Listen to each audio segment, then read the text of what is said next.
Hi, everyone, and welcome to this episode of Wellness Unscripted. I'm Kara Merrick, a functional medicine nurse and the owner and founder of Unscripted Clinic. Before we dive into today's conversation, I just wanted to remind you how you can show some love to our show. If you're enjoying the podcast, please be sure to like, subscribe, and share this episode with anyone who could use a little extra wellness in their life. Your support helps us keep bringing you unscripted wellness tips and incredible guests. So today, I'm thrilled to have Julia Kormanski, the founder of Manski's Wellness, on the show. Julia is a holistic health coach and nutritionist with a BS in dietetics from Penn State, now specializing in fertility. So after overcoming her own hormonal challenges, Julia discovered the power of food as medicine, particularly through practices like seed cycling. Her wellness practice empowers women to balance their hormones naturally. And in this episode, we'll discuss the benefits of seed cycling and how it might contribute to your own health. So let's dive in. Well, hello. Welcome, Julia. Welcome. It's so great to be on here. Thanks. I'm so happy to have you too. So can we start out by sharing a little bit about your story and kind of what led you to discover seed cycling? Yeah. So a little of my background, I actually went off birth control when I was 15. So that's kind of what started the whole hormone health journey for myself. I got on it for my skin, had really imbalanced hormones, and that was kind of the option that was natural. I always tell people there was Accutane, there were like antibiotic creams, and there was the birth control pill. And the birth control pill was what, quote unquote, regulated my hormones. So I picked that, and that's really what kind of started the journey. 5 years later, I ended up coming off of it. And my background's in dietetics and nutrition. So you would have thought maybe I would have learned more about the nutrient depletions that happened from birth control when I was in school. And it wasn't until I actually was working at a juice bar, for my part-time job when I was in college, I actually learned about like what birth control actually was. And so it took me a while to finally come off it. Because I just had a great experience being on birth control. I always tell people my skin cleared up and I had a very easy quote unquote period. And it wasn't until I came off when I had all the symptoms out, but it was because the symptoms are all coming on because of being off the pill or whatever, because all the symptoms came on before. So I had this huge, learning experience being off birth control. And it wasn't until the first year, after coming off where I started to really dive into using nutrition to support my hormones. So a lot of this personal journey, that kind of stemmed from my own kind of awful experience coming off. I didn't have a period for a year. And so I had to get conventional lab testing. All of it was normal. I'm sure a lot of people listening can relate to that.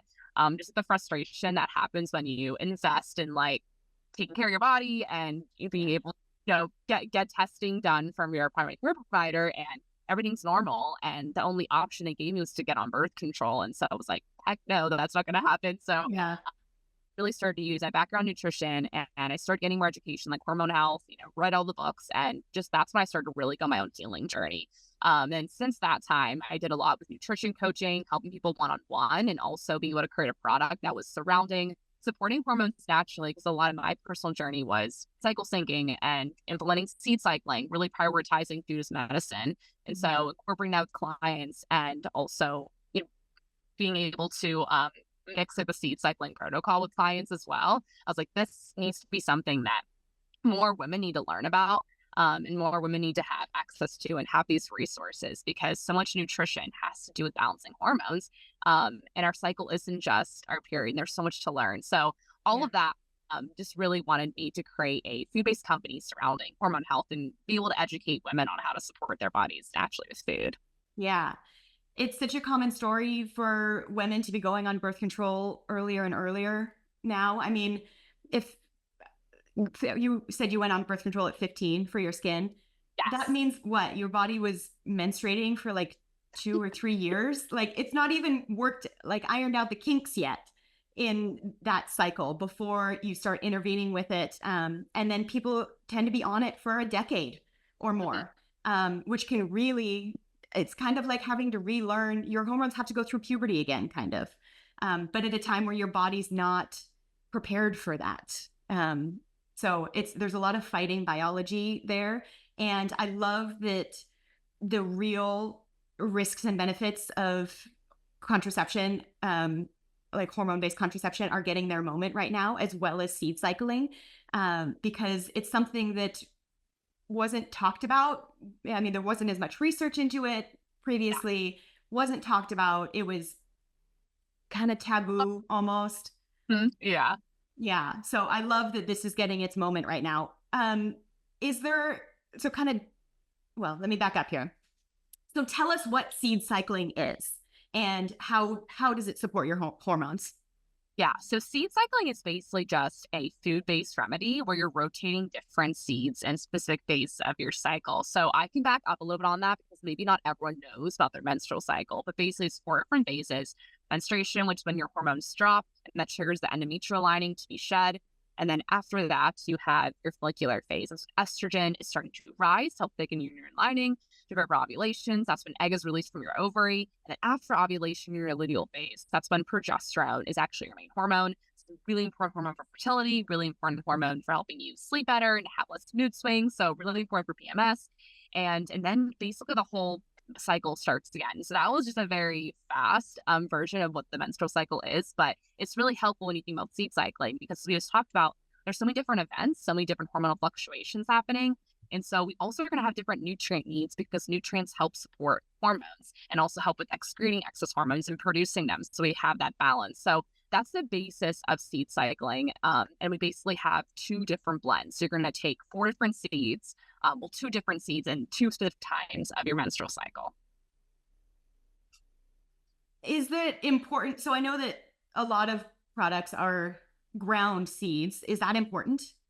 Yeah, so ground seeds are really important. It's going to help with nutrient absorption. So, well, I always explain that if you're consuming whole flax or whole sesame seeds and you go to the bathroom, you probably will notice that's still in whole form. And so it's for your body's waste and you can't break it down. I always get a lot of questions like, well, what if I chew them thoroughly? It doesn't matter. Like they're still small, it's still going to show up. It's just too, it's the hard shell also that's really difficult to digest and break down. So when you freshly grind them, going to make sure they're going to be an increased absorption, like a higher bioavailability rate, and your body's can actually access those nutrients, which is really important to get the benefits of seed cycling. And it's really great for digestion as well. So with like bloating, some people say, oh, I'm really bad with seeds. I consume like whole chia seeds. And I'm like, or I consume whole flax. I'm like, that's probably why you're dealing with GI issues. Yeah. We'll see. Again, especially chia and like flax, I think those are 2 seeds that are just very difficult to digest in your body. So your body's not going to react same way you freshly ground seeds, unless you have an intolerance or an allergy of some sort. Yeah. Yeah. So who could benefit most from seed cycling? Are there like specific issues or symptoms that people are dealing with that might tip them off to like, hey, I should give this a try? Yeah. So with seed cycling, a lot of women who start is going to be people with irregular cycles. So I can go into detail on like how you do seed cycling, even your regular cycle. It's really great for shifting your cycle back to a more optimal state or optimal cycle length. And it's also really supportive for women with PCOS. And so irregular cycles is definitely a characteristic of PCOS, same with the hormonal acne. And a lot of women have seen benefit from both of those. Also, just general cycle health. So if you have like PMS, breast tenderness, vitamin E and B6 are really great nutrients. That's found in one of the sesame and sunflower seed blend. It's also going to have magnesium, which is really great for period pains and other type of symptom that's related to period problems. It's also really great for like bloating as well, just due to the high fiber of the seeds. And typically, we're not consuming enough fiber. Obviously, make sure you're drinking enough water. So I always say, if you eat too much fiber, you're dealing with bloating like before your period, you're still going to be dealing with constipation because there's nothing to flush it out. So that's a really important note to just have in mind. It's just fertility as well. So the 4 main, so like PMS, general cycle health, irregular cycles, PCOS, and fertility. Fertility is a really big one when it comes to seed cycling, as that's one of the biggest, it's really supportive of ovulation. That's like the biggest functions of seed cycling is you're really understanding your different phases of your cycle, when these different seeds are consumed. And you have to pay attention, again, like ovulation, pay attention to menstruation. And that's really supportive. Just to be paying attention to when you are trying to conceive, and the different nutrients are just really supportive, like increasing cervical mucus, which is important for sperm to stay alive and to swim. It's really important for also again supporting ovulation. So when egg is released from your ovary, you want to make sure we're consuming nutrients like selenium. We'll make sure we're consuming nutrients like magnesium and zinc. All of these are really dense in the seed cycling blends, and so that's a really, again, important function of fertility. And also just the highlighted estrogen, progesterone. Want to make sure we're consuming, or make sure we're consuming these nutrients to make sure we're producing enough of these hormones. These are going to help you get pregnant, help make sure that you are having all these events happen in your cycle. So those are like the four main reasons why people seed cycle. There's also some women who do it with perimenopause as well, but those are the four biggest. Those are the four most common type of people who start to seed cycle. Yeah. Hormone issues are so hard to pin down, and it's often, I mean, there's a lot of work you can do before you even get to pinpointing hormones, but it sounds like, I mean, when I think about hormone imbalances, I'm thinking about, are your hormones being underproduced or overproduced? Are they being transported properly? Are the cells receptive to the hormones that are coming in? And are they being detoxed properly? And as you can imagine, I mean, there's how many hundreds or thousands of hormones in your body, not just the main ones that estrogen, progesterone, testosterone, those are big ones, the sex hormones, but there's so many other ones. And once you start thinking on that level of detail, it becomes almost impossible. It's just target practice, at 2 miles out. What I love about these seeds is that they kind of touch on all of those processes.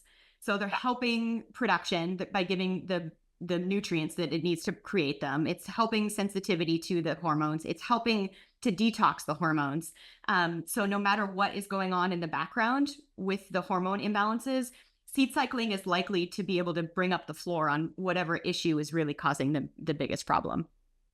Cycling is not a quick fix. So if you're not getting like sleep or drinking enough water or anything like that, like you're not going to be seeing a benefit. And that also is a really good point to keep in mind, is that it does take 90 days for an egg to mature. So with hormonal improvements, it can also take that long as well, especially a food-based approach. So consistency is something that's really important, like making sure you're getting those 2 tablespoons of seeds in every single day. It's just something really important if you want to make sure you're getting like the full result of the seed cycling approach. How long does it take to see benefits from seed cycling? Is it about 90 days?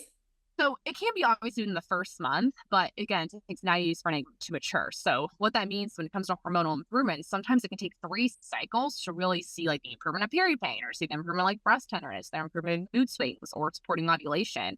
But obviously there's still a lot of women who have seen maybe like their period come. So again, with the irregular cycles, some women have actually seen like an FSH spike, or being able to like menstruate faster if they start their seed cycling protocol. Kind of on the note with regular cycles, so it's not like very confusing. There's 4 different types of seeds. So there's the pumpkin and flax and the sesame and sunflower.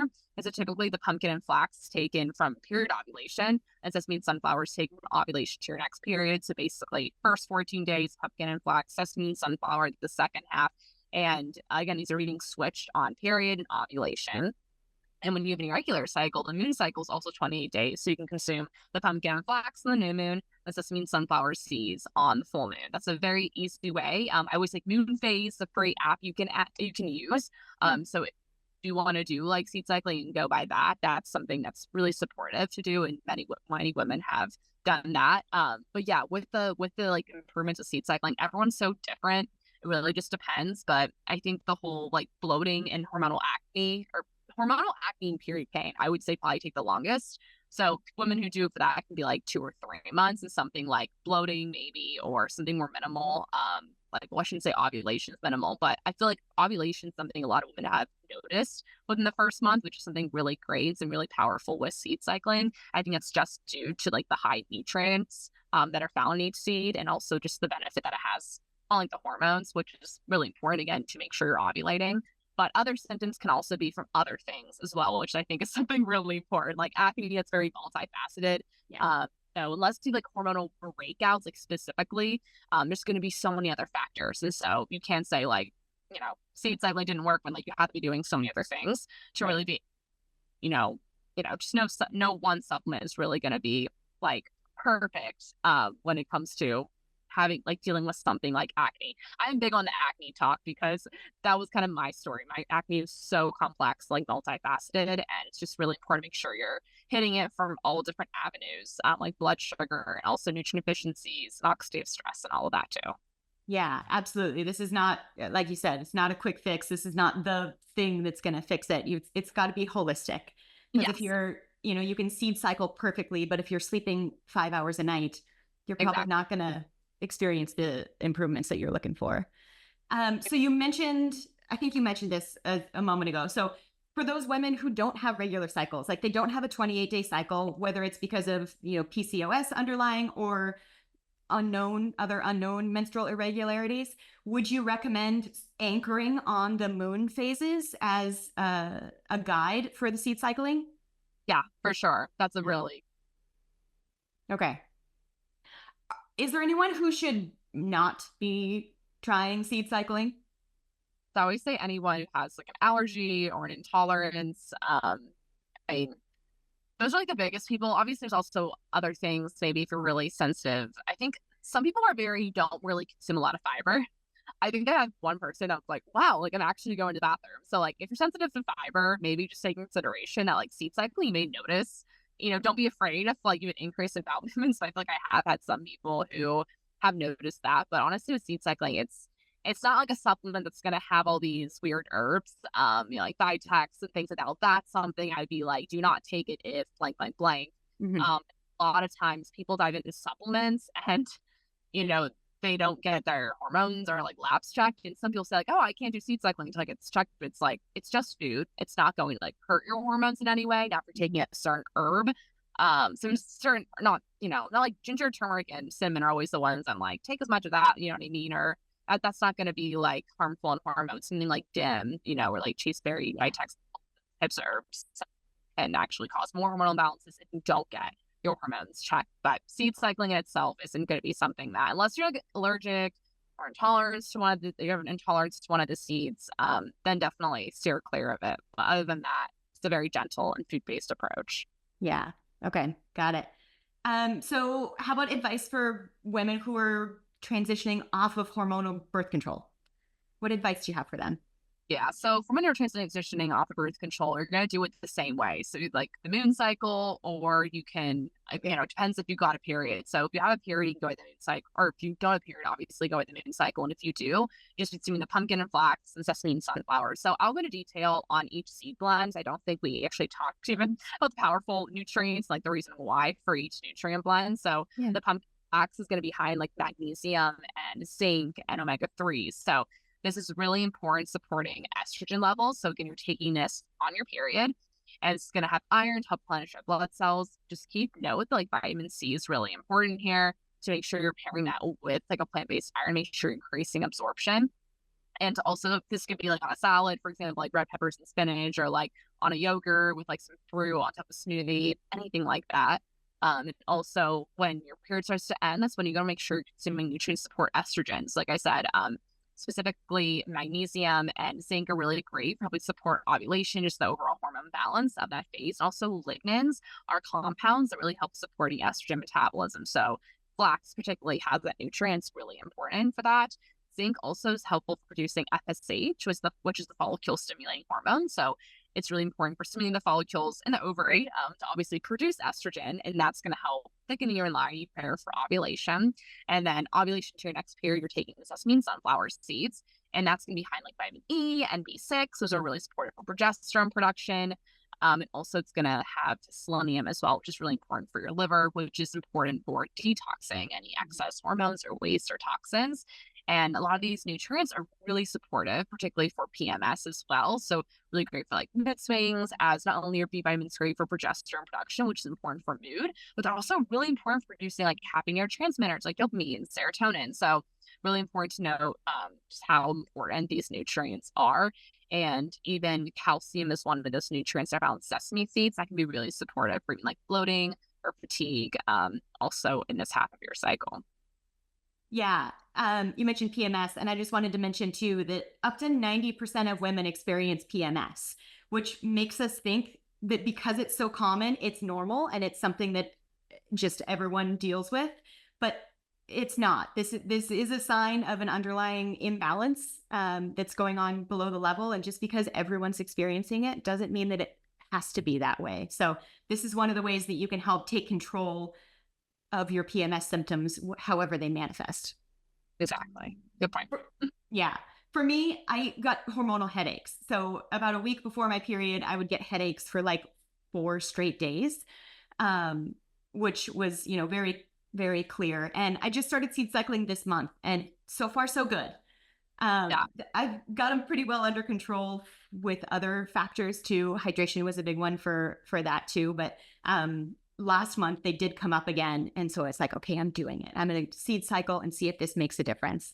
The other thing I wanted to ask, backing up just a little bit, is you mentioned that this is a lot of fiber. It's kind of a fiber hit. When I start clients on fiber, I always go low and slow to increase up to the full dose, because if you get too much fiber, more fiber than you're used to in one jump, that can be really painful for a little while. So do you recommend that people ramp up to the 2 tablespoons? Yeah. I mean, it's honestly, I always tell people, like, it's not that much fiber. It's like 30 milligrams, but just some people are just very like sensitive, especially people who don't eat seeds. Like, let's just be honest, in our diet, people just do not eat like flax, not part of your daily routine. It just isn't. If anything, it's like nuts, nuts are something really popular, but seeds are just something that people don't really eat a lot of. So if you don't really eat something a lot and you start to eat it, you could maybe have some, not reaction, but like, your body's not used to it. And anything your body's not used to, it could, experience like an increase in bowel movements or something like that. It doesn't only happen like one time, but that was something I wanted to share, because it's the one person I was like, oh, maybe that wouldn't be like the best for you if you are dealing with that. So Yeah. yeah, it's only 3 milligrams, but it's definitely better than something like, a fiber supplement that just has bull crap ingredients in it. So yeah. Okay, good. So how strict is this? Like, so say I've got a 28-day cycle. What if I do the first half of the cycle for an extra few days and then you're like, crap? How is there like diminishing returns if you don't get the schedule exactly right? Yeah, no, that's fine. I always tell people it's literally food based. So many people can get very, very OCD. Prescriptive. I'm sure not to pick on clients. But yeah, people can be very like OCD bound.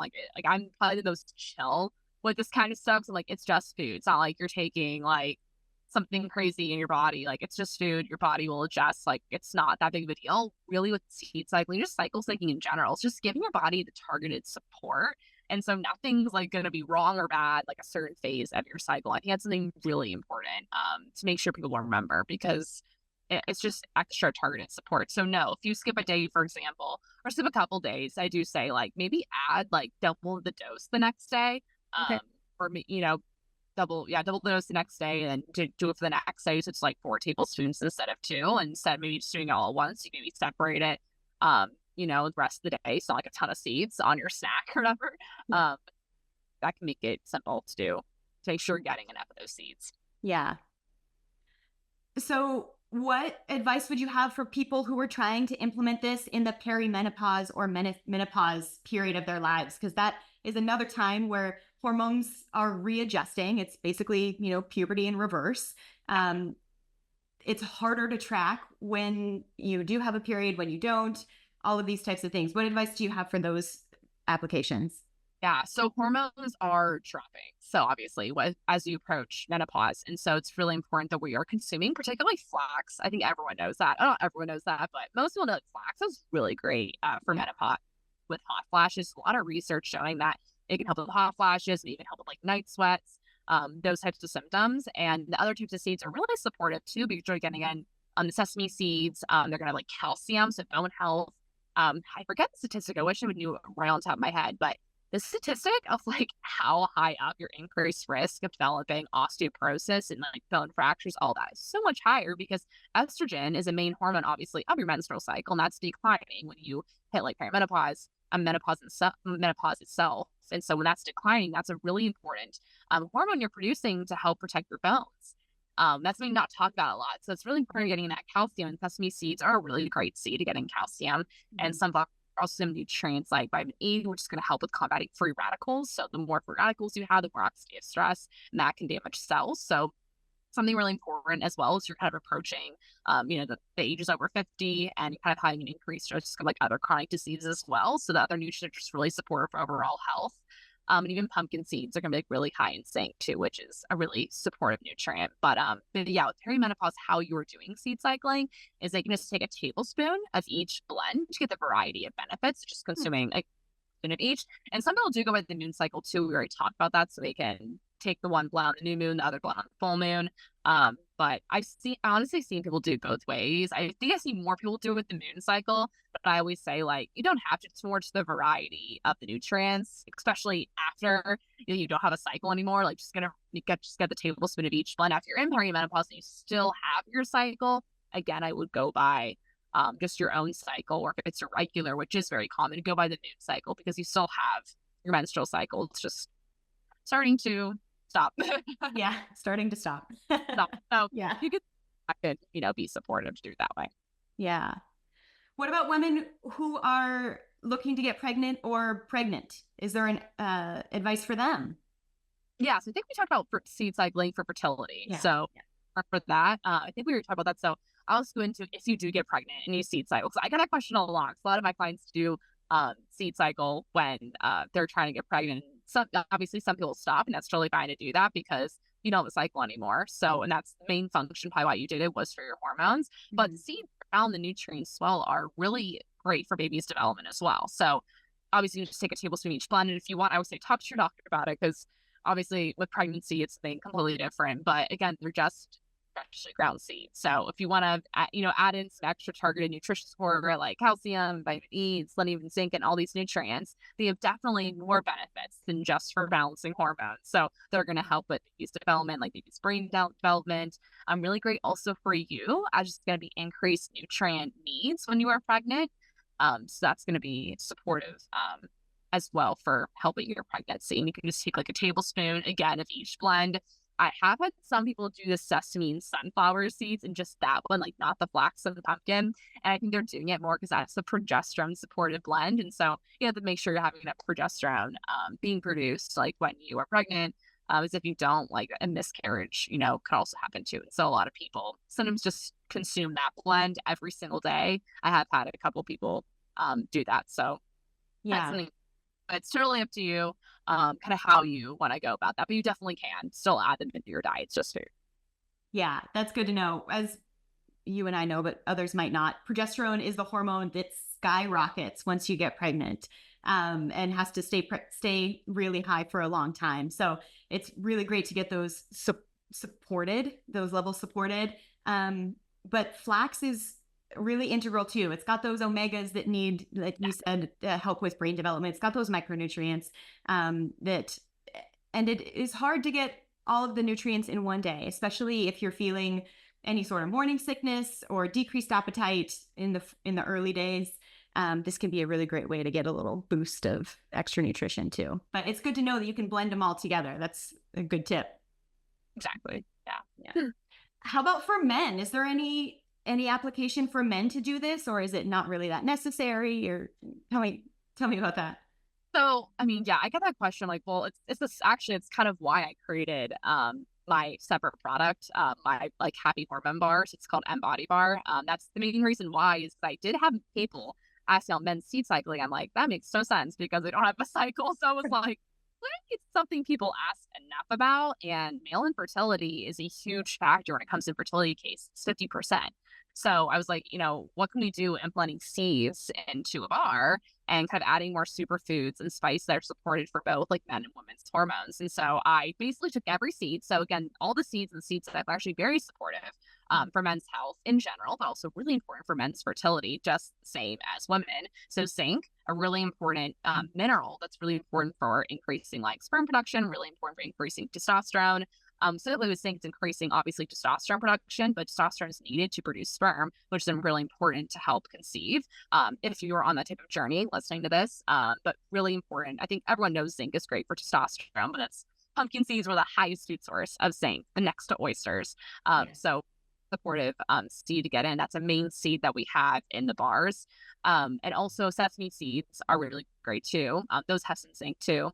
And even the selenium as well is really important for protecting like DNA, for protecting sperm from oxidative stress, which again, oxidative stress increases as you age. So if you're on a fertility journey as a woman and your, husband isn't supporting, his sperm like you're supporting your egg quality, it's going to be a problem. So it's really important to start getting in the selenium. It's a really strong antioxidant that helps with egg quality and sperm quality. And you're also going to have some other nutrients, magnesium as well. So magnesium is a really important hormone, not only hormone regulation for women, it's really important for hormone regulation as well in men. So making sure they're producing enough testosterone is a really important function.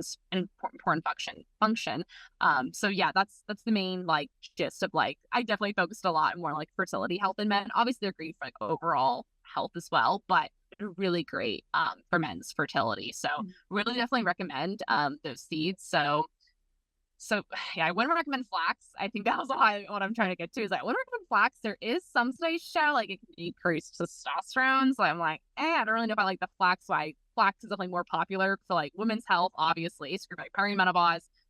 Great as well for women who are experiencing PCOS. So it's really great for lowering androgens, again, which are male hormones. The testosterone is an example of a male hormone. So kind of taking into consideration men's health, I wouldn't really recommend the flax. Would it like really hurt him? No, it's like a small dosage, but it wouldn't be something I recommend to people. So I never added flax into my bars, moral of the story. But yeah, really like the other seeds are very supportive. Let's talk about some practical ways for getting in, a quarter cup of seeds or, an eighth cup of seeds every single day. So what are some of your favorite ways? I can share how I've been doing it too, but what are some of your favorite ways to incorporate this in as part of your routine? So you can add on like soups, smoothies, yogurt, oatmeal, toast, literally anything you eat every single day. We do have like recipes on our Instagram that you can also create, but I always say eat whatever like you want with them. Eat something you can have it stacked because people honestly stop seed cycling all the time because they just cannot add it on food. So that's something like baked notes, just add on something you're already eating. So I think many people think way too into it. So if you have something you eat every single day, just add it on top and do it every single day. And it'll eventually just become a habit and you'll feel weird not adding the seeds on your food. That's the biggest recommendation. Yeah. So the first time I started it, it was the flax and pumpkin seed one. I love flax seeds and pumpkin seeds. So I just had it over a bowl of wild blueberries and a little bit of granola mixed in with some hemp milk on it. And I ate that like for lunch every single day. It was awesome. I have to admit that this next part with the sunflower seeds and sesame seeds are a little bit harder to incorporate in a really enjoyable way. So what I started doing is putting it in a cup with some water and some beet juice and a little bit of extra psyllium husk. And I just down it like a 4-ounce shot. It works fine. Not sound good. That does not sound good. And clearly I have a really high tolerance for like taking gross things when I know that they're good for me. So yeah, I've been doing that with like other fiber, like psyllium husk type things in small doses. So I was like, I'm going to try it with the seeds and just see if I can do it. And it's fine. I mean, if you put it with some like pomegranate juice is another good one that's really health promoting, or beet juice right now. And I just down it and I do that. I'll also put it in smoothies and stuff, but I don't make smoothies every day. So, I want to be more consistent with that. It's funny because everyone says that the sesame and sunflower, and I hate the flax and pumpkin one. Like I'm gonna be honest, sometimes I just eat the sesame and sunflower one like all the time because I think that one is so much better. It's funny. I think it's because because I've done seed cycling for obviously years. Like I did it on my health journey. I started the company and obviously I was doing it during I was like 3 years at least I've done seed cycling. So that said, like I think I just got tired of consuming the flax and pumpkin. I don't really love flax to be honest, but I love sesame, like the tahini vibe, like sunflower butter, I love all that. So it's funny because most people are like you, but I don't know. People can vote if they ever did seed cycling and like what one's their favorite because I think I definitely have a lot of people doing flax and pumpkin, but I love the sesame and sunflower one, so that's funny. We'll put a poll under the video and just see if we can get a read of the room. Yeah. I'll be like you. I'm sure people will do pumpkin and flax. Definitely, I think what a lot of people say. Probably because they eat more pumpkin seeds, flax seed more than they do like sesame and sunflower. I just think it's more just something people usually eat. Yeah. Are there any like common mistakes that people fall into or traps when they're starting seed cycling or trying seed cycling? Yeah. So I think we kind of like hinted a little bit on that, like a lot of the questions, either thinking way too hard into it, like I'm always like the chill one, like the people like, I can get it wrong. Like, honestly, you're probably fine. Like, I'm always like a very relaxed person with like food-based approaches. So don't think too much into it. Like, if you are doing seed cycling and you accidentally like take the wrong blend, don't freak out. Like, you're fine. You're still giving your hormones targeted support. I think that's really important because a lot of these type of people have more like an OCD kind of like approach, I feel like, to things. And so it's like, that's not going to be great for your hormones too if you're getting stressed out about it. So just to kind of relax about it. Don't get like hyper focused on making like a recipe every day for the blend. Just add on to what you already eat every day. Make it something like super simple that is just, again, like a habit stacking method. Like, incorporate that and just it makes it so much easier. And obviously the ground seed part, that's something really important. A lot of people start seed cycling, they just go straight to whole seeds, and I'm like, this is why body full benefits, why you don't like seed cycling, is because you probably didn't feel so good doing it. So do not fall into the whole, oh, I can just do it myself and have the whole seeds on my food. Just get them ground, get them freshly ground from us, and we have it all pre-measured out for you. How important is organic seeds in this? I know, like with oats, it's really important to get organic because the non-organic stuff is filled with glyphosate and all this stuff. What about, is it the same for seeds? Yeah, seeds are definitely really important. Yeah, all our seeds are non-GMO organic as well. That's definitely really important because, especially like overall fertility and hormone health, pesticides and like herbicides and all of that can really be a problem when it comes to balancing hormones. And although we can have like a toxin-free life, and we can try to reduce toxins. So we like strive to do all that like for you. So it is not I was gonna say, yeah, it's not, oh my god, like, it's not USDA organic. It's not like, we don't have a USDA organic symbol on it. So like, people sometimes like, oh, it's not organic, but it is. It's a lot of money to the USDA organic symbol, and all that money is being invested in our bars for the USDA organic symbol. So it is important to get organic seeds, but just so everyone knows, they are organic, but okay. Yeah.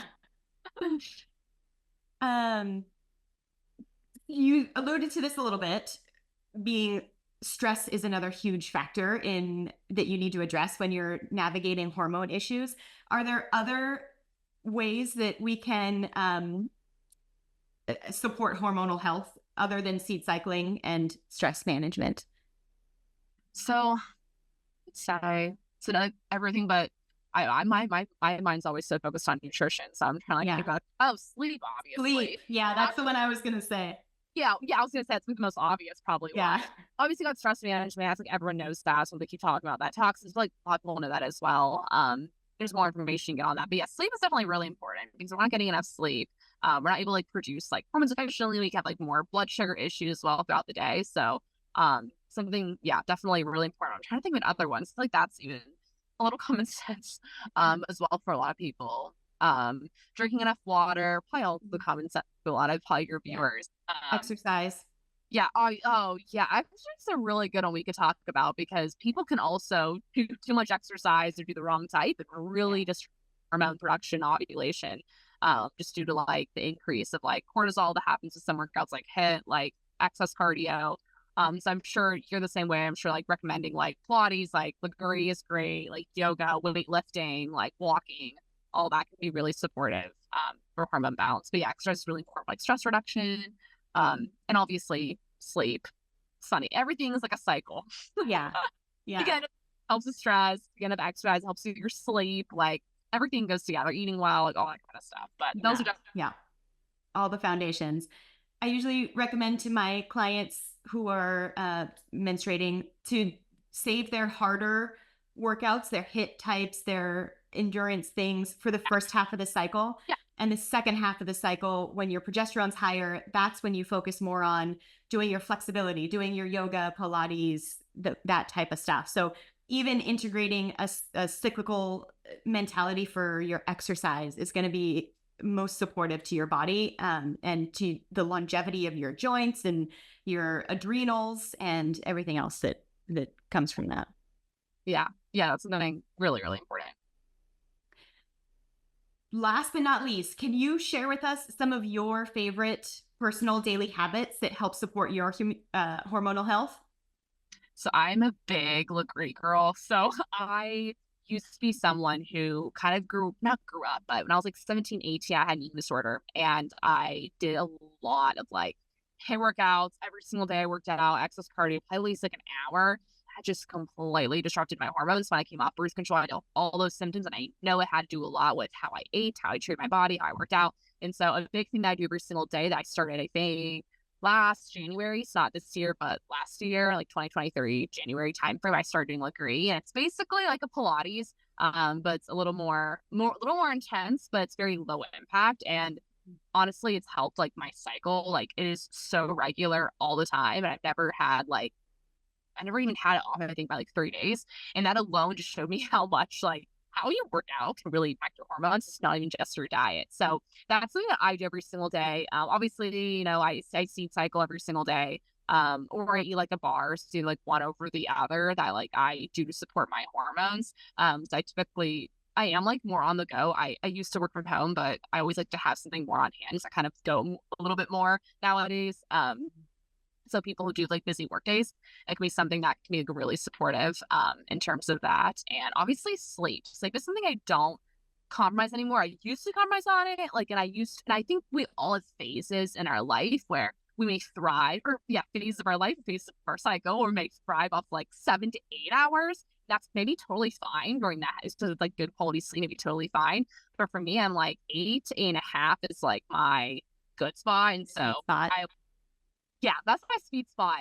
Not even like that, like 8 to 8.5 is like a good, and everyone's so different. But I think knowing like what's your best spot, I think I always say sleep is like free medicine. I'm sure I think we're both the same way. Like if you're telling people that, because like it's free medicine. Like if you want to be able to feel better and more happy, like be more productive during the day, like maybe just getting that extra 30 more minutes or like hour of sleep can help you even like perform better in workouts too, like all that stuff, it just all goes together. So that's like the main things I would say I do to like support specifically my hormone health every single day. Yeah. Awesome. What do you do? What'd you say? You support your hormone health every day. The same kind of stack as you. I prioritize sleep. I'm out in bright light in the morning. I'm exercising. I have to exercise first thing in the morning or else it doesn't happen. Yeah, I've got a 4.5-year-old, and it's like once she's up at 7:30, then my day is started. So I've got to get up and exercise, even though that might not be the perfect time to do it. That's when I do it, and that's when I can build it in. So doing that, I mean, seed cycling now, getting enough protein and water and nutrients that are really supportive for my body, and then also practicing turning off at night. So really shifting into parasympathetic in the evenings, which is not easy. It's easier said than done for sure.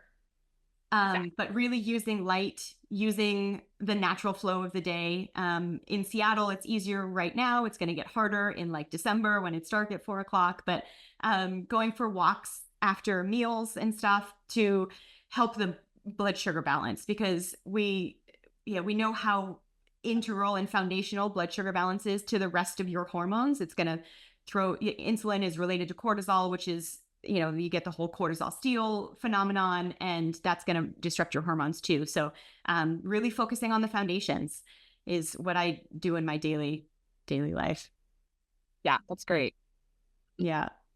Well, Julia, before we sign off, can you share with us a little bit about Manski's Wellness and where people can learn more about it and find out more about you?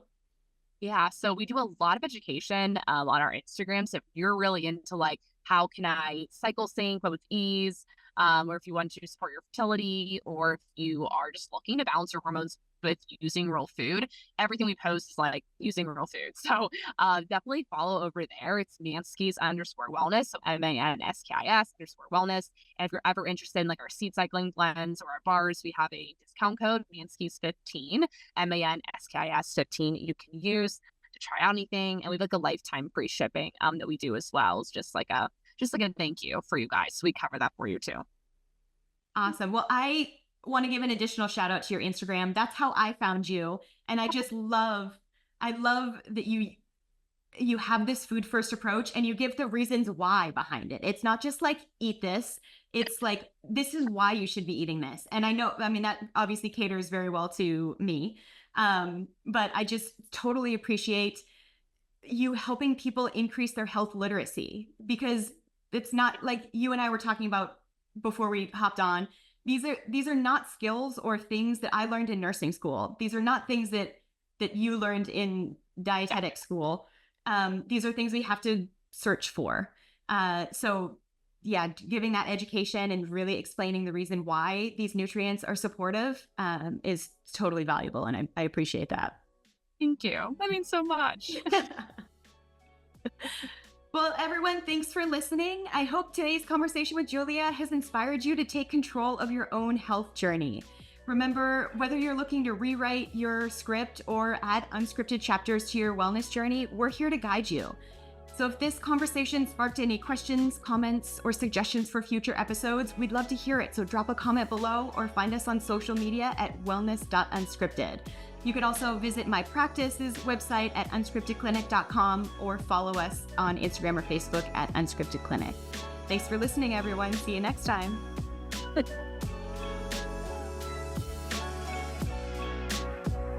The content provided in this podcast is for informational and educational purposes only and does not constitute medical advice. Always seek the guidance of a qualified healthcare provider with any questions you may have regarding your health or medical condition. The hosts and guests are not responsible for any adverse effects from the use of this information.